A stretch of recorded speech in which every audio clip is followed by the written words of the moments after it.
UP नजूल संपत्ति विधेयक 2024 क्या है? क्या वाकई इसकी वजह से लाखों लोग बेघर होंगे?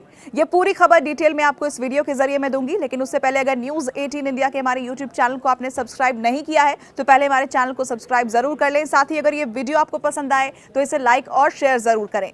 उत्तर प्रदेश की राजनीति में इन दिनों सरकार से बड़ा संगठन का नारा खूब गूंज रहा है। लोकसभा चुनाव के बाद उत्तर प्रदेश में निराशाजनक प्रदर्शन के बाद डिप्टी सीएम केशव प्रसाद मौर्य ने इस नारे को बुलंद किया, लेकिन इसकी झलक यूपी विधानसभा में भी देखने को मिल रही है। दरअसल मानसून सत्र के दौरान जब योगी सरकार ने यूपी नजूल संपत्ति विधेयक 2024 विधानसभा में पेश किया तो विधेयक को लेकर विपक्ष ने तो विरोध किया ही, साथ ही बीजेपी विधायकों ने भी विरोध में अपने सुर बुलंद कर दिए। बीजेपी विधायक सिद्धार्थनाथ सिंह और हर्षवर्धन वाजपेयी से लेकर जनसत्ता दल के राजा भैया ने भी विरोध जता दिया है। और इतना ही नहीं, बीजेपी की सहयोगी और केंद्रीय मंत्री अनुप्रिया पटेल ने भी विधेयक को गैर जरूरी बताते हुए इसे वापस लेने की बात कर दी। विपक्ष के कई नेताओं का कहना यह है कि इसकी वजह से लाखों लोग बेघर हो जाएंगे।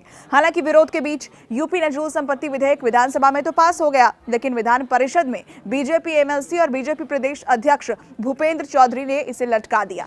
जैसे ही विधान परिषद में डिप्टी सीएम केशव प्रसाद मौर्य ने विधेयक को पेश किया, बीजेपी एमएलसी भूपेंद्र चौधरी ने इसे प्रवर समिति को भेजने की मांग कर दी, जिसके बाद सभापति ने इसे प्रवर समिति को भेज दिया। अब ये समिति 2 महीने में अपनी रिपोर्ट इस मामले को लेकर पेश करेगी। वहीं इस पूरी घटना के बाद से ही उत्तर प्रदेश के सियासी गलियारे में इस बात की चर्चा शुरू हो गई है कि संगठन के सामने योगी सरकार को बैकफुट पर आना पड़ा है। अब ये जान लेते हैं कि आखिर ये विधेयक है क्या, ये अधिकार है क्या, नजूल संपत्ति अधिकार क्या है जिसे लेकर घमासान मचा है। दरअसल योगी सरकार ने नजूल संपत्ति विधेयक में प्रावधान किया है कि अगर किसी ने नजूल की संपत्ति का पट्टा कर लिया है और उसने पट्टे का किराए का नियमित रूप से भुगतान किया है, साथ ही किसी भी तरह के अनुबंध का उल्लंघन नहीं हुआ है, तो उसका नवीनीकरण स्वतः हो जाएगा, अपने आप हो जाएगा। और ऐसे लोगों को 30 साल के लिए पट्टे का नवीनीकरण किया जाएगा। वहीं अगर पट्टे का समय पूरा हो चुका है तो वो संपत्ति सरकार के पास आ जाएगी। और वहीं अगर पट्टा अवधि के खत्म होने के बाद नजूल संपत्ति का इस्तेमाल हो रहा है तो पट्टे के किराए का निर्धारण डीएम के द्वारा किया जाएगा। बस इसी बात को लेकर विपक्ष और सत्ता पक्ष के विधायकों का विरोध देखने को मिल रहा है। उनका आरोप यह है कि डीएम इसमें अपने लोगों को तरजीह देंगे। अब आइए ये जान लेते हैं कि कौन सी जमीन को आखिर नजूल की भूमि कहते हैं। देखिए, देश के तमाम तशरों, कस्बों और इन सब में ऐसे साइन बोर्ड लगे आपको मिल जाएंगे जिन पर यह लिखा होता है कि ये नजूल की जमीन है।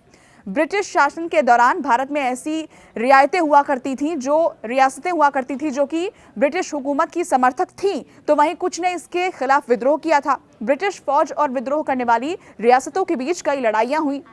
अब युद्ध में जो राजा अथवा विद्रोही हार जाता था, अंग्रेज अक्सर उनकी जमीन उनसे छीन लेते थे। 1947 में जो भारत आजाद हुआ तो ये अंग्रेजों ने ये जो जमीनें थी वो खाली कर दी, लेकिन उस वक्त के राजाओं और राजघरानों के पास इन जमीनों पर अपना पूर्व स्वामित्व साबित करने के लिए उचित दस्तावेज थे ही नहीं। और ऐसे में सरकार ने इन जमीनों को नजूल भूमि के रूप में चिन्हित किया।